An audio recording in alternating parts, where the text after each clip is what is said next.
What's up, guys? Welcome back to the MLG Studios here in New York City. I'm Axel Toss, joined by Axlav and Baby Knight. Baby Knight, thanks for hanging out with us, having a lot of fun. Of course, we're currently in a best-of-3 series between InControl and his opponent, Drunkenboi. And we're in the lobby, but Baby Knight, I need you to join the lobby, by the way. Score is tied up 1-1. Yes. What's the third map here? Third map is Neoplanet S. I think it's going to be a tough map for InControl. Because he's really been favoring a macro kind of conservative style.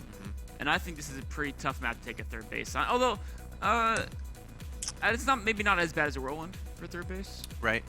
But definitely a lot harder than like Aklon ways. Baby Knight, what do you think? InControl chose this, right? Oh. Well, the way it works is there's 7 maps, and each person vetoes 2. So there's only 3 maps, and the Oh. I mean, okay, but apparently he vetoed Whirlwind and another one over this one. So it's definitely not his least favorite map. Yeah. I think it's fair to say that. But it may not be his most favorite either.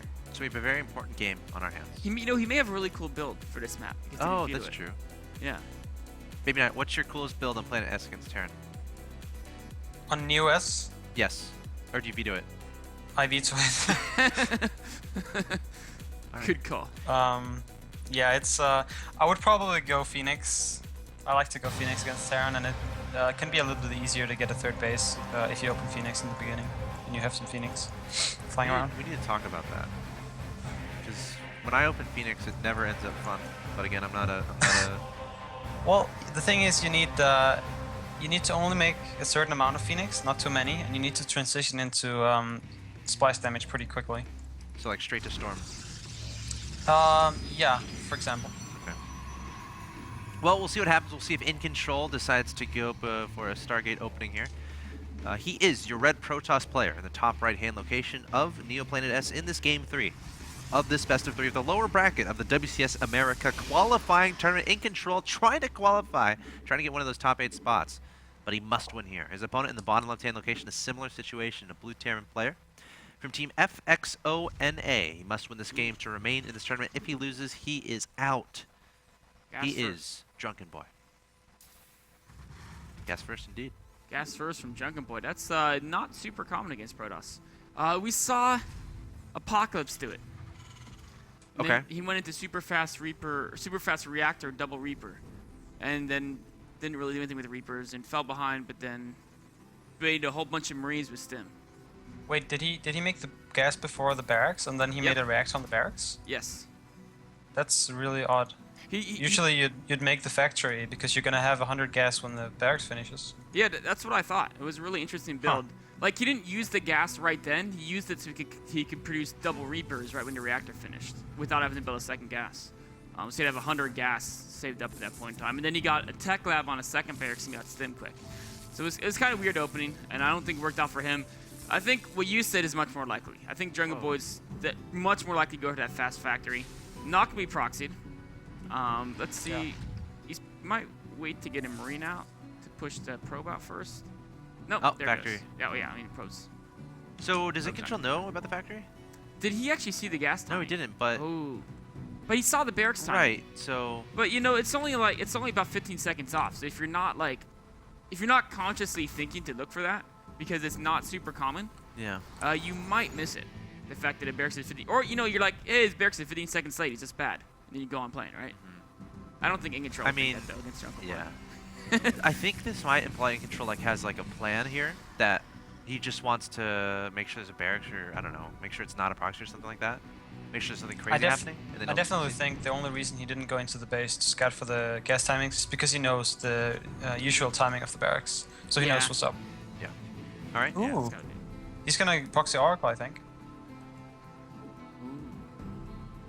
And that's a really cool spot to proxy. That's why I didn't view Neoplanet S, because it has that spot that's both really close, but also is very unlikely to be scouted. But on the other hand, there's Widow Mines already being produced from Drunkenboi. So if Drunkenboi can kind of figure out there might be proxy Oracle, Widow Mines are a great defense of that. Also Look at see, the engineering bay. Yeah. In InControl space. He's not really losing that much mining time from it. If you look at the guys going in and out of the gas, he's actually not really losing anything. Yeah, This is really odd. super effective. Is he actually even losing I feel like he's losing a tiny bit. Actually, bring up that income tab. Okay. So yeah, normally it's always at 240, and it's bouncing between 224 and 240. So he's losing like a couple gas a minute or something, but it's pretty insignificant. I don't think this is worth it. Yeah, I mean, I guess it's kind of scouting, but not really, because you don't actually get any vision around Oh. It's kind of a fun move, though. It might mess up your opponent psychologically, and like, what did it really cost, right? Cancel it. No. The thing is, though, you need as much stuff as you can get out against the oracles. Yeah, and especially if you're really looking to build a command center earlier, you know, all that money could be devoted to speeding up that process. So what's the objective going to be here for InControl? Uh-oh, hold on. We got a medevac going across the map. He has two objectives. One is not to die to that. Yeah. Well, the thing is, look at the Terran's main. He doesn't have a Widowmine coming. He actually does have a Viking coming, though. That's pretty interesting.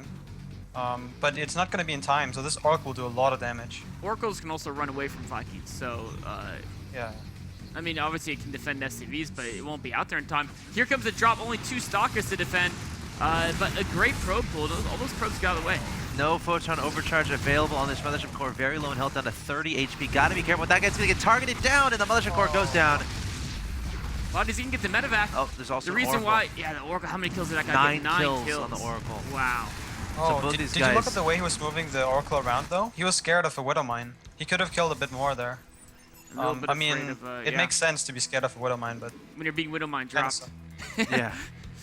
Definitely knows the potential. All right, let's take I think a 9 look. kills. I think that went in controls. Oh. Well, they're Widowmine's still still killing doing a stuff. lot of yeah, damage. you're right. He has an observer coming, though. Oh, trying to get him as they unburrow. We got 3 Hellions running in here now. Oh, when the no. Stalkers are distracted, this could be... Oh, probes are kind of lined up there on the mineral patches.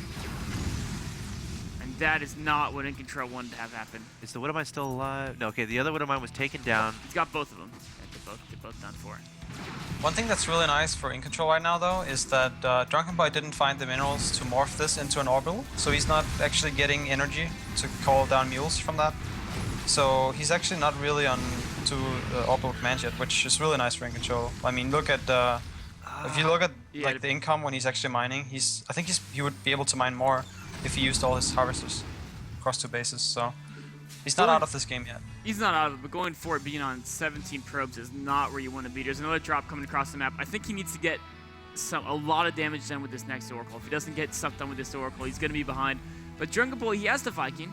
Yeah. One Viking, though, you can still get a lot of kills. He's going in here right now. Oh, he's going to actually turn around and target down Marines. An interesting decision there, taking down 3 of those, and now going to start targeting down those SCVs. Meanwhile, there is going to be a Marine drop in the main base of InControl. The Oracle gets 7 kills, but here comes the drop I was talking about before. Nothing much here to defend, actually nothing at all. 2 Zealot, 2 Sentries going to be warped in. Might try to force the mineral line to keep those Marines away. Not going to be effective. The Sentries get taken out, and the Probe's actually going to turn around and try to engage the Stalkers coming forward to help deal with this, but just blow after blow, trade after trade between these 2 guys as far as going after those economies.